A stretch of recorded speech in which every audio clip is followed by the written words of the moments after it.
Reliance chairman Mukesh Ambani చిన్న కుమారుడు Anant Ambani, pharma దిగ్గజాలు వీరేన్ శైల మర్చెంట్ల కుమార్తె రాధిక వివాహ బంధంతో ఒక్కటయ్యారు. అయితే వివాహ ఆచారాలు ఇంకా పూర్తి కాలేదు. శనివారం జూలై 13, 2024 నాడు అంబానీ కుటుంబం శుభ ఆశీర్వాద వేడుకను నిర్వహించింది.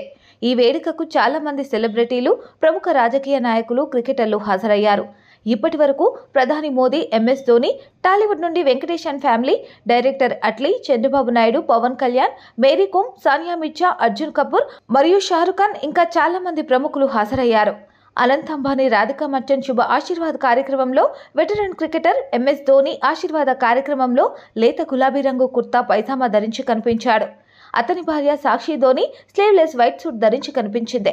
అనంత్ అంబానీ రాధిక మర్చెంట్ శుభ ఆశీర్వాద కార్యక్రమంలో నిఖిల్ నానా మనవరాలు నవ్య నవేలి నందతో కలిసి అమితాబ్ బచ్చన్ ఆశీర్వాద కార్యక్రమానికి చేరుకున్నారు. మోస్ట్ గార్జియస్ అవతారంలో దిశా పటాని చాలా స్టైలిష్ గా ఈ వేడుకకు హాజరై ఫోటోలకు పోజులిచ్చారు.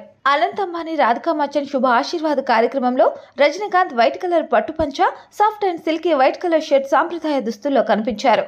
అనంత్ అంబానీ రాధిక మర్చెంట్ శుభ ఆశీర్వాద కార్యక్రమంలో తమిళ డైరెక్టర్ అట్లీ తన భార్య ప్రియాతో కలిసి సాంప్రదాయ దుస్తుల్లో పట్టుబట్టల్లో కనిపించి ఫోటోలకు బందీ అయ్యారు. అనంత్ అంబానీ రాధిక మర్చెంట్ శుభ ఆశీర్వాద కార్యక్రమంలో నటి కాజల్ అగర్వాల్ తన భర్తతో కలిసి వచ్చారు.